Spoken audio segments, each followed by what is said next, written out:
So thank you everyone for joining this session. I'm very excited to talk about digital tools for mental health in global context. My name is Adam Powell. I'm a health economist by training. And for a bit over a past decade, I've served in the visiting faculty at the Indian School of Business, where I teach a course on health IT in an Indian context. And then at Northeastern University, I teach global health informatics. And digital tools for mental health in a global context have been an interest of mine for a long while. I once published a paper looking at privacy policies in Indian apps for both mental health and diabetes, looking at the differences in their reading levels. And lo and behold, they're pretty complex, regardless if they're for diabetes or for mental health issues. And so we are very fortunate today to have a wonderful panel of speakers that will address some of your questions on these issues, and we'll discuss them. So to start out, we've got Dr. Daisy Singla, who is a clinical psychologist by training and global mental health researcher at heart. She is an associate professor in the Department of Psychiatry at the University of Toronto and became the first womankind scientist at the Center for Addiction and Mental Health in July of 2022, and is now a WomanMind senior scientist. To date, Dr. Singla has led or contributed to large clinical trials focused on improving child and maternal health worldwide. She has collaborated with global mental health leaders and local NGOs in rural Uganda, Kenya, Bangladesh, Nepal, India, and Pakistan. She now brings these innovative lessons to high-income countries as well. In 2018, she became the youngest recipient of a $13.1 million Pragmatic Clinical Study Award, which aims to scale up talk therapies for perinatal populations across North America. She has been recognized by the Association for Psychological Science, American Psychological Association, Depression and Bipolar Support Alliance, and the Society for Psychotherapy Research for her transformative contributions to improve access to evidence-based mental health care worldwide. In short, Dr. Singla aspires to increase access to evidence-based psychological treatments to enrich the lives of all women, their children, and their families. Welcome. Thank you for joining us. And we are also joined by Dr. Julia Corcoran. She is a licensed clinical psychologist and board-certified coach, currently serving as the Director of Clinical Strategy and Experience at Modern Health. Dr. Corcoran takes a big picture view of mental health and well-being solutions, and her career mission is to make them more accessible, relevant, sustainable, and equitable. Her leadership in mental health tech integrates over 20 years of a wide variety of experience, including consultation, training, speaking, and facilitation, delivering and designing evidence-based interventions and program and product development across startups, corporate retail, and healthcare settings. She is currently focused on leading strategic teams, coaching others, and directly influencing the development of novel approaches to well-being. And then, Chaitali, are you here? We may later have a third individual joining us. They're not on right now, I'm afraid, so we're trying to contact them. Okay. And she is a psychologist and leads healthcare and clinical development at Wysa. She has clinical expertise as a therapist across digital, judicial, rural, and trauma-focused settings, and as a researcher on a large-scale cluster RCT in clinical and public health contexts. In the last 5 years, she has worked with Wysa on building products with clinical expertise across the cycle of conception, design, implementation, and research. She is currently a co-author on over 20 publications in press or under peer review, and the inventor on 2 patents. Her research work with digital mental health interventions involves working on interventions to test for an experimental hypothesis, building research infrastructure for digital health applications, and working with Wysa's key partners across public health and academia, including the National Health Services in the UK, Harvard and Columbia University, and the Washington University of St. Louis in the United States. So just to start us all out, can we please all explain how we are involved in the global use of digital tools for mental health? This is a question to the panel. I figured, Adam, unless you're asking all of the 29 people in the panel. It's great to be here. Maybe I can start? Sure. Thank you for joining us. Yeah, thanks so much for having me. So as Adam had mentioned in the introduction, I've had the pleasure of working alongside and collaborating with NGOs, local NGOs, in many of the lowest resource settings around the world. At the beginning, when I started this work, it was really about training non-specialist providers, peers, community healthcare workers, essentially individuals without any prior mental health experience or degree to deliver brief psychotherapies, also known as task sharing, something that many of you are probably familiar with. It became very apparent. There was two lessons learned through these task sharing models. One, in order to train individuals at scale, we needed digital tools, digital training tools. And I'm not talking about, those old school videos that we used to see in the early 2000s. I think they were made in the 80s officially. But the really poor quality videos that we used to see people delivering CBT or IPT or whatever it was. I'm referring to high quality training programs that people would be engaged and excited to use and learn the skills. And the second big bottleneck that became very apparent is that we are extremely reliant on specialist providers, psychologists like myself, psychiatrists, social workers, et cetera, to actually not just train individuals, but also supervise individuals. So one of the models that we're actually in the process of developing and more importantly evaluating is actually a peer supervision model. So we're working alongside our colleagues at Harvard, including Vikram Patel and John Naslund, our colleagues at Singla, which is a local NGO in India, and our digital colleagues at ComCare to essentially create an app on the ComCare platform to not only register and screen patients in the community, but also to facilitate therapy quality ratings and ultimately peer supervision. And what that looks like amongst community healthcare workers, most of whom have an average level of education of grade 8, is not just training them in a brief behavioral activation model, but also training them to ultimately conduct peer supervision. And of course, this is dependent on competency exams and competency tests. But through this model of digital training and ultimately digital supervision, we have the ability to really scale up brief psychotherapies across 2 states in India. In this case, it would be Madhya Pradesh and Goa. So that's one of the more apparent projects that I'm working on, but I'm going to pass it on to maybe Julia to talk more about her work. Mostly I just want to ask you more questions, but I will dive in on what I'm working on right now. I'm Julia Corcoran from Modern Health.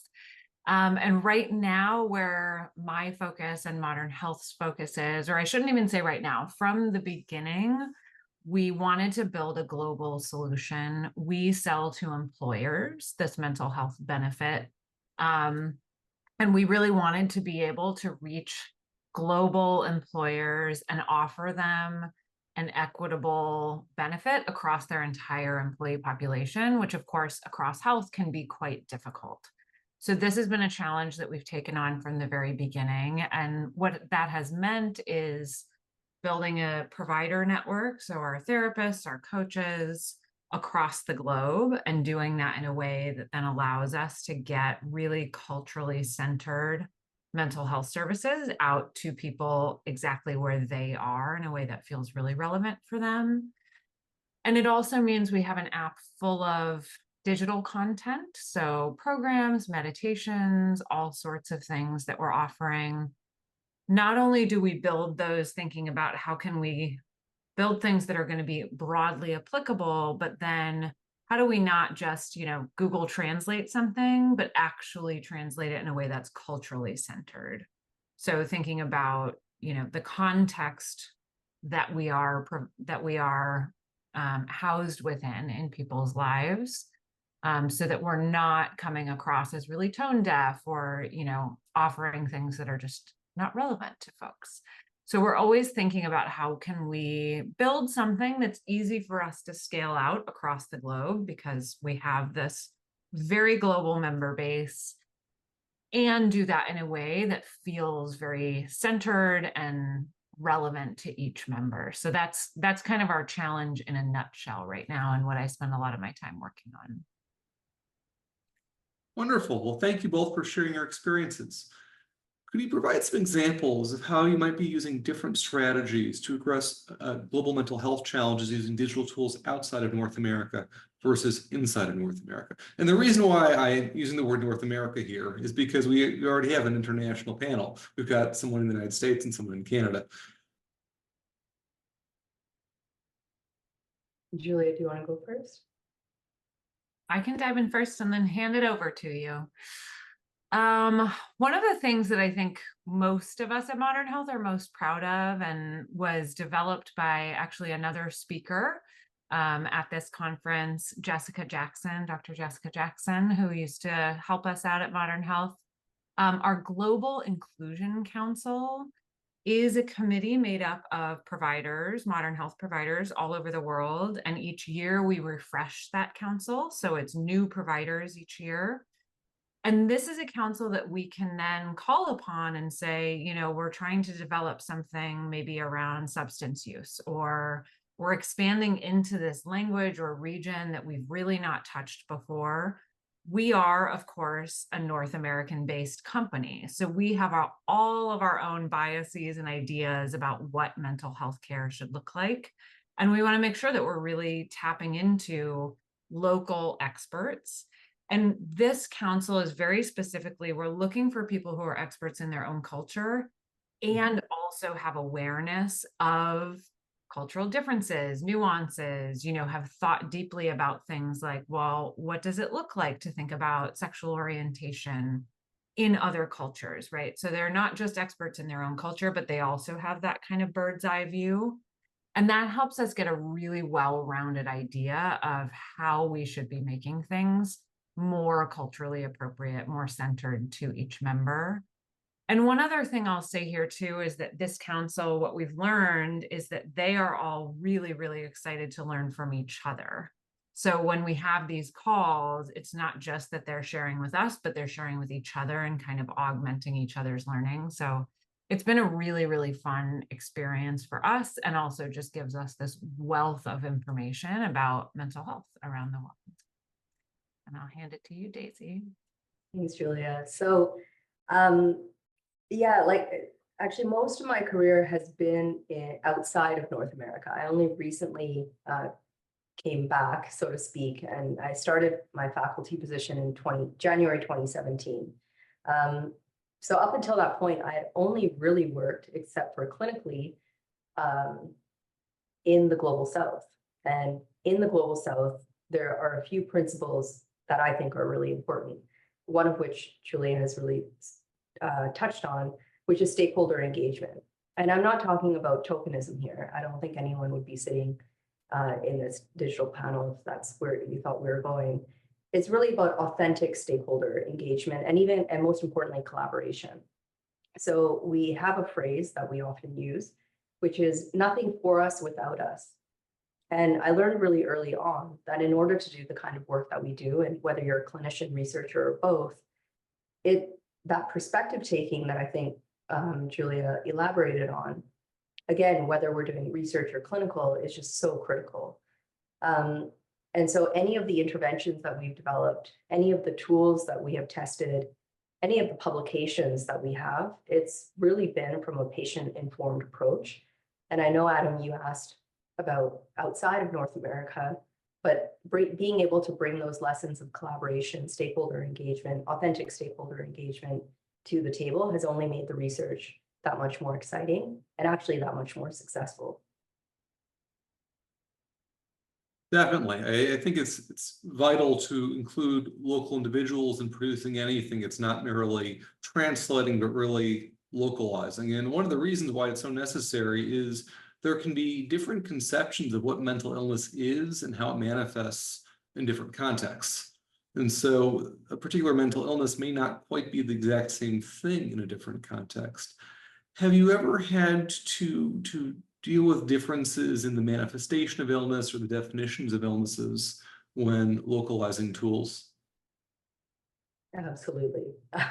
Absolutely. And so I can just give our parenting intervention in Uganda as one example. So if you look at the manual that so maybe I can start with what it was. In Uganda back in The paper was published in Lancet Global Health back in 2015. So this is my PhD thesis. We wanted to develop a parenting intervention that not just tackled child health, growth, and development, but also tackled this huge and growing issue in rural Uganda of maternal mental health. And so one of the ideas that I had was to invite fathers as well as moms at the same session. Now, typically parenting interventions only included mother and baby.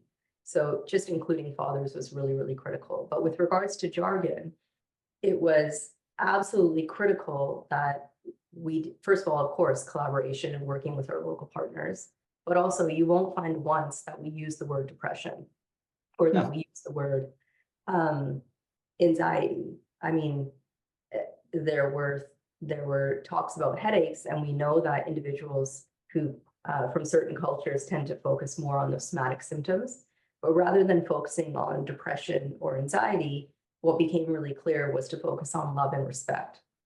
And so we had key messages around this message of love and respect. In particular, love and respect yourself, love and respect your child, and love and respect your spouse. And that became the central theme to really tackle, to really integrate psychological treatment skills within this parenting intervention, which ultimately found pretty positive effects with regards to preventing maternal depression symptoms from continuing. So we were really happy about that. And I find that especially in low resource contexts, I'm talking about 300 or 400 kilometers from the main city. I'm not referring to the cities here, where you have no specialists. Individuals are so resourceful. And so in tackling, it's not just about what you're saying, I think it's also how one is delivering the message. And so we think about songs and the role of psychosocial stimulation to promote child development. Well, this is critical.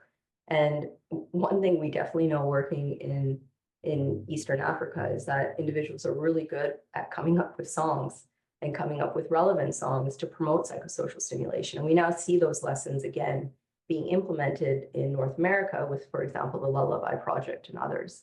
So those are two of the examples that I can think of, Adam, within our Ugandan context at least.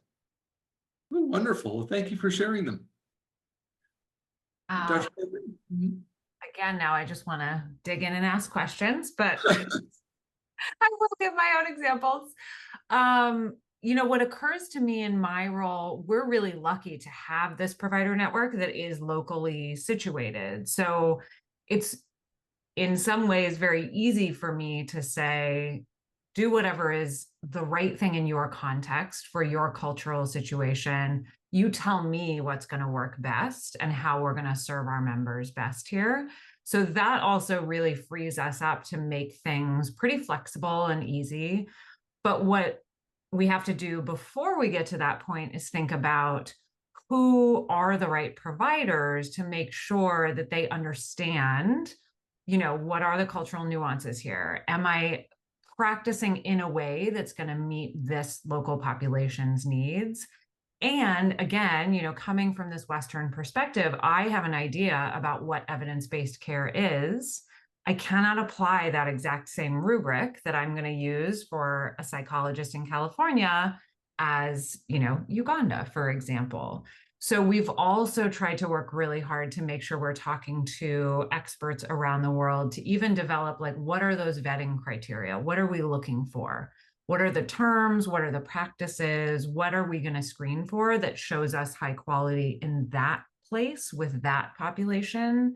And then we can say, great, now we feel like we've done the vetting to make sure you're someone who's going to, you know, give the highest quality care possible.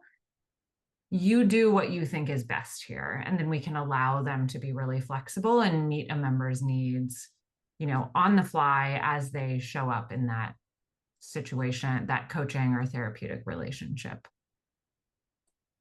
So that was not super specific about an intervention, but that's kind of how we think about it in our platform. Well, thank you. Appreciate both of your comments. And so patients exist in the context of a medical industrial complex. There's a healthcare system with providers, either formal or informal. There's health insurance or universal health care or pay out of pocket. There's some sort of a payment mechanism that exists or not. How do these differences in the delivery system infrastructure and the payment infrastructure, both inside and also outside of your interventions, because people often may use your interventions in combination with other things, impact your approach? I'll jump in here, Daisy, and then hand it to you.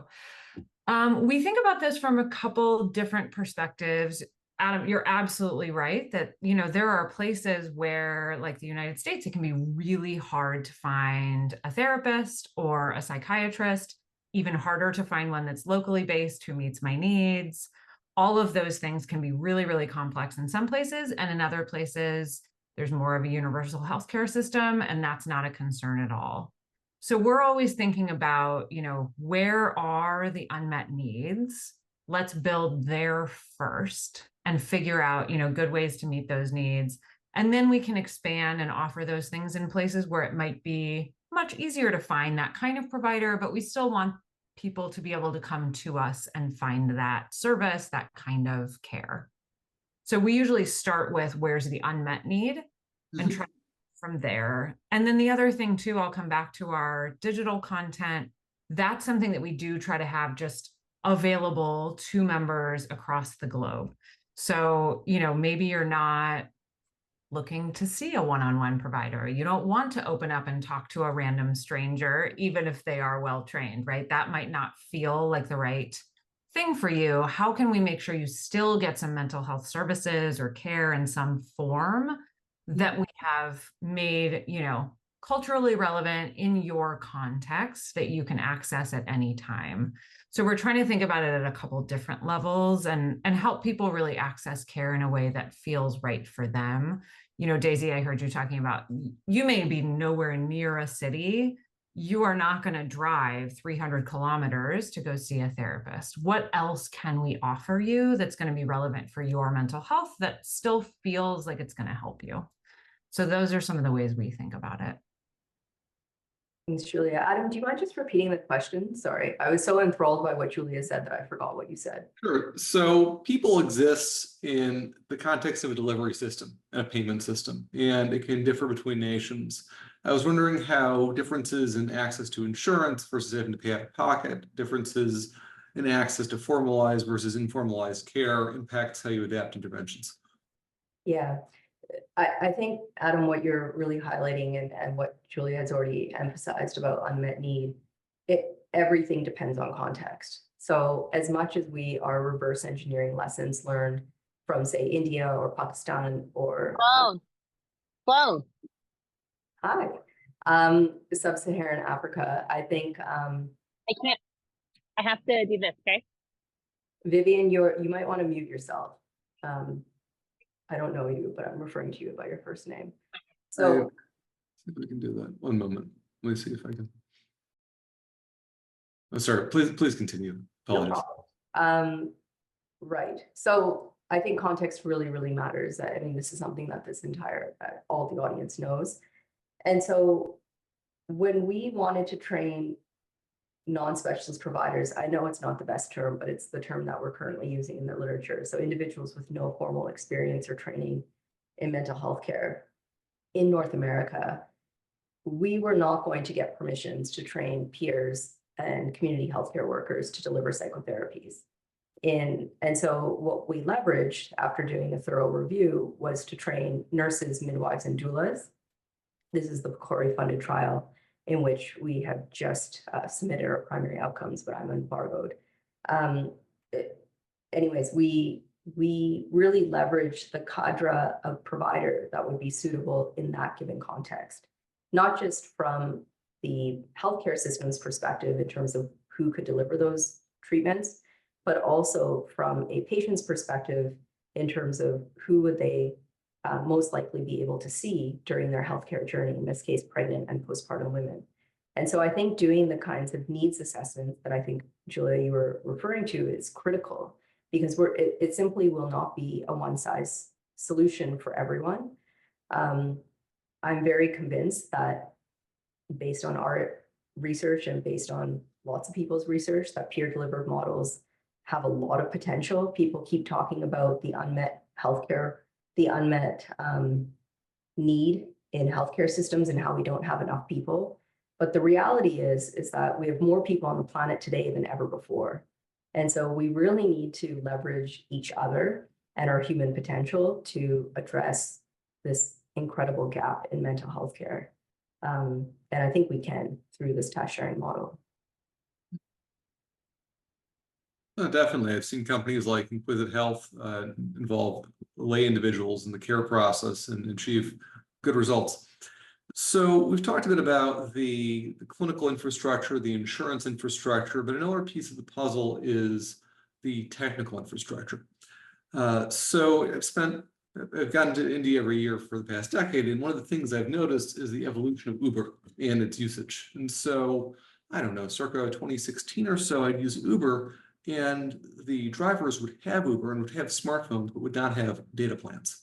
And so what would happen is there was a lot of discussion about where I was going, etc. Now, move forward to 2024, there was Geo, which is a very cheap, high-speed, basically LTE service. Now everyone's got data, but this whole idea of calling the passenger and haggling essentially still exists. And there's now a lot more conversation in India with Uber than there would be in the United States. To what extent has there been different use of technology, different capabilities for technology, or just different cultural practices around the technologies, perhaps as a result of the different trajectories these environments have taken?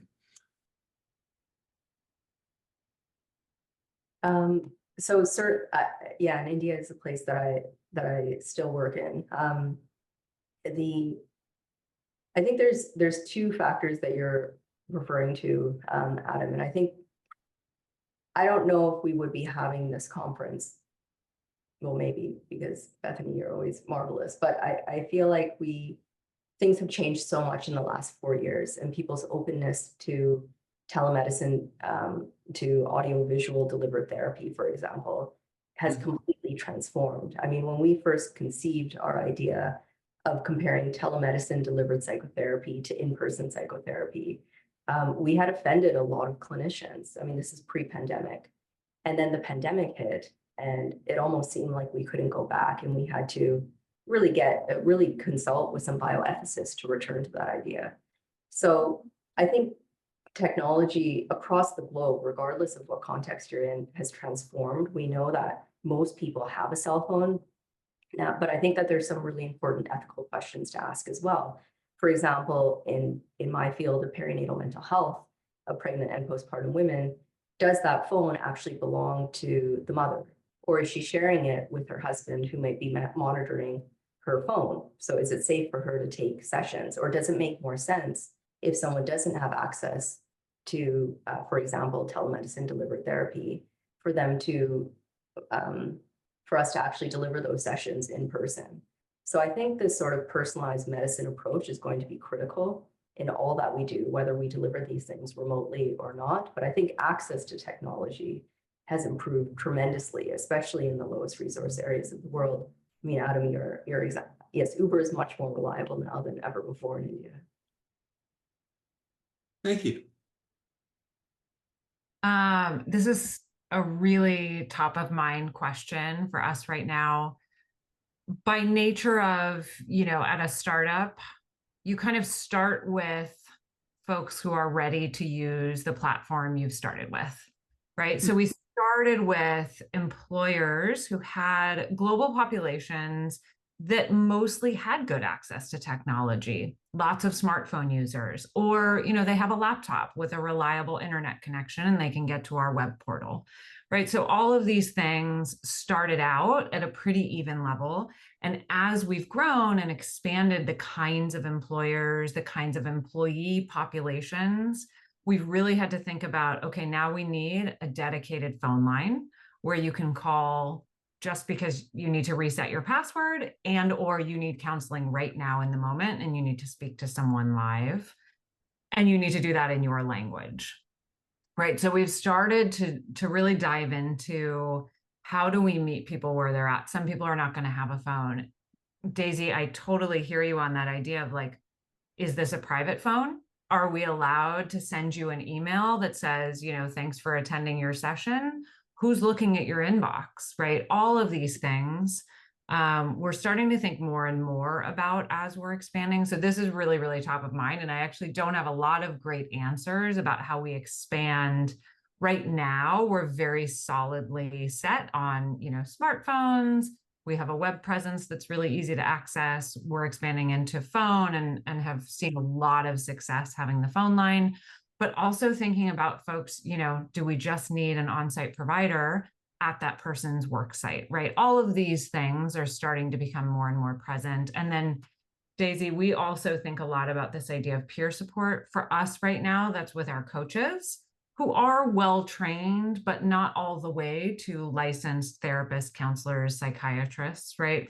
How do we mobilize that network also in ways that can reach people who may not have as easy access to technology or simply don't want to engage in that way, right? Some folks just would rather do something in person. So we're always thinking about how can we now reach people who are in various forms of tech savviness, tech access. Thank you. So we've got a question from the audience. How do you balance specialist supervision and non-specialist peer supervision models in areas where licensure requirements limit community health workers' scope of practice? In some contexts, there may be some licensure required to do certain things. How does that manage that? How do you manage that? Yeah, maybe I can start because I was talking about peer supervision earlier. So a lot of the work with regards to peer supervision, it has really originated from our work in India, in which we train community healthcare workers and peers, but essentially to deliver treatments and then ultimately to become peer supervisors. The way that this model works is to have a specialist provider available to ultimately train and then supervise the supervisor, who then becomes competent enough to become the supervisor and group supervision to occur. Now, in testing this model in North America, it was very clear that some individuals were very competent at becoming peer supervisors and others just were not able to get there. And we're actually analyzing those results right now. But I think what the person is asking in the Q&A is really I wouldn't say it's $1 million question. I think it's the $1 billion question about professional guilds. Who is allowed to deliver psychotherapy and what, we have a lot of restrictions on who's able to do what. And I think sometimes task sharing gets a bad rep because there's this misinterpretation that you train people and then they're just thrown out to the world and delivering treatment without any monitoring whatsoever. I think that there is a world that exists where we can leverage many different people, especially those with great interpersonal skills, build a supervision model and allow for licensure to be expanded to more people delivering brief, we can call them behavioral health interventions, we can call them psychosocial interventions. I'm just going to refer to psychotherapy because that's mostly what they are, to deliver these models with supervision. And imagine, rather than frontline psychiatrists and psychologists seeing one patient at a time, they can actually optimize resources to supervise 5 to 10 individuals who would then ultimately become their own supervisors of their own groups. So I think there's a lot of work to be done within licensure to answer your question, but we skirted around the issue, particularly by doing this in global mental health context, if I can say that, but also by pushing the boundaries here within our local settings. Then thank you. Really appreciate the answer. Then I'd like to also ask a question of Dr. Corcoran. Could you talk about how the global inclusion panels were identified, how they were compensated, and what time commitments were asked of them? This is a question from Dr. Teachman. Yep. So we put out a call to our entire network of therapists and coaches and say, here's what we're looking to do. We want to learn more about your culture, about what it's like to serve mental health needs in your region, with populations that you have served and or know a lot about. And then we have an application that asks lots of questions about all of those things. We this year had over 300 applications, which was amazing. Again, a testament to Dr. Jessica Jackson, who's also speaking in these 2 days, who really built a very highly desirable council to join. So we go through those applications. We have a whole panel on our team that has worked, with the Global Inclusion Council, has all sorts of different expertise across our team to review these. And then they are compensated. Actually, we made a decision to compensate them all at the same rate, regardless of where they sit in the world, because that just felt like the fair way to do it, even though, of course, we know that's not actually equitable, quote unquote. And they're compensated per hour. And we sort of set an expectation of here's what we think we'll ask of you across this year that we're engaging you, average hours per month. But essentially they can opt in and out to some extent. We ask them to be present on one call a month. But otherwise, if they're really busy a month, they don't have to engage with us, or, if they'd like to engage more and we have lots of questions about their region or culture, then they can, kind of take that as they do. Does that answer the question? It does. Thank you. That's super helpful. If I can just push on one follow-up, I'm curious, when you got those 300 applications, which is amazing, what criteria were you most looking for in making the selection of who you invited to actually serve on the council? Great question. So many possible criteria one could, be looking for. So I'm curious what you prioritized. Definitely. To some extent, it's just what are our needs? So we've been running the council for a couple years. There's a couple cultures that we feel like we have a lot of really good information about. We maybe don't need a council member from that culture, that region, that language, as much as we need, a culture, region, language that we really haven't spent as much time learning about in depth. So that's to some extent how we're thinking about it. And then once we get within those criteria, we're looking at, again, are they someone who's thinking about culture in a more holistic way? So not just, I understand my, population that I serve in my office, but do I understand the differences between whatever factors are relevant there? Places where sexual orientation may be outlawed or much more stigmatized. Have they thought about that? Places where Indigenous populations have a lot more mental health needs or different mental health needs, right? All of these factors, we're looking for what is their level of expertise across the culture and that sort of meta perspective. Thank you. So another question from the audience from Sakshi. So Sakshi asks, when you talk about, for Dr. Singla, when you talk about using the training non-specialist model in low-resort settings, what kinds of evaluation frameworks do you use? And also, how do you avoid pilotitis where things don't leave the pilot stage? All right, I'm not seeing this question, so I'm going to try to remember what you're saying. I'm listening to you, Adam. Right, I think I see it now. Evaluation. Yeah, great question. So, we just published, maybe last year we published a paper. There was a big debate really on our research team to say, can you, in terms of therapist competence, can you examine therapist competence using multiple choice exams, meaning knowledge questionnaires, compared to OSCEs or standardized role plays? And it was very clear for those of us who have done clinical work that being able to demonstrate your skill set was really, really critical. So evaluation of role plays has been really important. And I think the panel just before was talking about the role of AI. I think the potential for AI to develop standardized role plays and evaluate them is huge. It's such a huge bottleneck when it comes to training individuals and seeing if they are competent. But essentially, and I think there's so much work that could be done there to improve access ultimately to therapies, but also to scale up quality assured therapies as well. So there's evaluating folks after they've been trained to see, are they ready to move forward with actual treatment delivery? But more importantly, I think the proof of the pudding is how well are individuals actually delivering therapy quality or the treatment that you're offering. So we've developed a 20-item checklist in several of our behavioral activation interventions. It started in India on the Healthy Activity Program, which is an 8-session intervention for behavioral activation. And essentially it's 10 treatment specific skills and 10 common skills. The 10 common skills are things like showing a non-judgmental approach, being collaborative, et cetera, and getting individuals to listen to audio recorded sessions and then rate them and use that as the platform or the foundation for peer supervision.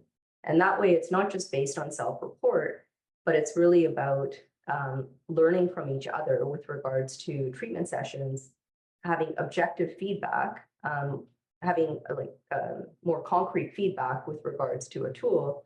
And the feedback that we've gotten from both specialist and non-specialist providers have been really, really positive, because I think in general, when people are learning things, even if it's nerve-wracking to listen to one's own audio session, I'm always surprised about how low my voice is, for example. People really like to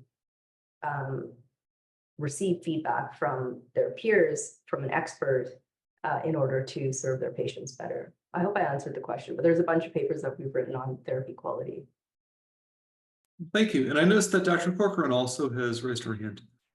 Yeah, I wanted to jump in here because this reminds me also of something you said, Daisy, and something we see a lot in the mental health tech space, which is this idea of like, well, who is allowed to say what's good enough? And, you know, how are we evaluating this quality? And I think sometimes we do a little bit of like that pilotitis, ivory tower, it must be perfect and it must fit exactly these standards that were developed, you know, in a lab, frankly. So I think there's a little bit of needing to push ourselves. And I've found it to be really helpful in a tech setting where maybe someone on the product side is going to say, well, why can't we test that? You know, and my brain wants to be like, well, let me list all the ways this could go wrong and not be perfect and not fit exactly the definition of what's supposed to happen. And then I think, right, and those people are just talking to their grandma in their rural neighborhood, or they're going to the barber shop, right? And is that any different than trying this thing that we're going to do here? Let's put some parameters in place to check the quality, to measure, are we doing good things? And let's also try it. Let's see what we can do here. So I do think there's a little bit of challenging ourselves that needs to happen. And for me, it's been helpful to have non-mental health experts push that a little bit. Wonderful, thank you. So Dr. Corcoran, you mentioned earlier that you really wanted to ask Dr. Singla a question. Do you have a question you'd like to pose to her? We've got a few minutes. I would love to dig in more. This peer supervision and peer interventions is definitely something that I think a lot about. And I am curious, when you're designing these, are you starting from what's already happening in the community and then kind of building on, okay, let's layer in some maybe evidence-based interventions? Or are you starting more from, you know, let's use a CBT model and see if we can bring that into the community? So, Julia, typical academic response, it depends. It really, really does depend. So if there is nothing in the community, and I mean that with all respect, that in many of the communities that we've worked, there is nothing being offered, which is why people are so dependent on NGO-led services. When there is nothing in the community, and that is evaluated through a needs assessment, or I mean, even in the chat, there was someone who mentioned this incredible project that they're implementing in Uganda. In refugee camps. I think there's a lot of incredible work being done. And I think we always look to see what work is being done. And if there isn't any work being done, who is our local partner who will inform us about what's appropriate, what's not appropriate, what would be suitable, what would be patient-centered, et cetera, et cetera. So I think that is essentially the starting point. If I was to start in a place like North America, for example, or even in our Toronto settings, we had a lot more to work with. And so we knew we were working within healthcare systems, within community healthcare systems. Individuals are already in place, midwives, nurses, doulas, even peers are available and interested and ready. And they're very aware of things like CBT or BA or that type of thing. So I think I'm going to throw back what you've said a few times now, Julia, which is to meet people but in this case, meet the community in terms of where they're at and really be guided by them in terms of what can be offered there. Thank you. So thank you both. I'd like to ask one final question as I realize we're coming to the top of the hour. So Professor Teichman has asked, what do you wish graduate training programs were doing to differently prepare or better prepare the next generation of clinicians or researchers to advance global digital mental health? Such a big question. I will narrow from the 100 things I wish they were doing. One thing that occurs to me that I know my team and I and colleagues talk about often is, to me, it felt like a lot of the training I had just on basic being culturally responsive, cultural humility, putting the member and their culture at the center. Also just like reading papers about, what, somatic symptoms being more relevant than using words like depression, things like that. To me, a lot of that came in my supervision, which is great. It should show up there. That also was a little bit of luck. Did I get the right supervisor who was going to challenge me, who was going to send me a paper or say, go do a lit review on this, right? And that felt a little haphazard for my liking. I would have preferred that be more built in and not just, the one class on cultural humility, but like really building it into every class and making it assumed that we don't know and we need to know more, and we need to always be kind of questioning and asking who's not in the room, what perspective are we not asking for right now? Yeah, and I'll like Julia, I have lots of different suggestions. If I think about, I think there's two areas that graduate programs could really excel in. The first, if we take a task sharing model and we think about it outside of a research context, but really about implementing this, I think there is incredible collaboration that could happen, for example, between psychology PhD programs and other non-specialist programs like nursing and midwifery and other disciplines. I mean, the other disciplines are really eager to get the training. And if we can introduce that at the education level or when people are actually getting that practical experience, that would be hugely beneficial and a much more streamlined way of going about this. And so I think like you, Julia, I had the fortune of training and supervising other graduate students. Obviously under the guise of my clinical supervisor, but that experience really kind of catapulted my interest in task sharing and what that would look like with regards to train-the-trainer models. So I think we can think about, as opposed to our individual program, I think we can start thinking about things more systematically. And then again, about the role of AI. So I think most of us know in graduate school that in general, things are done in a kind of clunky way. And we can probably streamline many of the things that we're doing, not by replacing humans, but just by streamlining some of the processes. I use standardized role plays as an example. And I think it's the next generation who will really advance that, advance things to be a lot more streamlined and efficient. Wonderful. Well, this has been a very enlightening panel. It's been a very lively discussion, and also the audience has been very participatory. So thank you again for joining us today. We'll have another session in about 10 minutes, but this concludes the session. Thank you.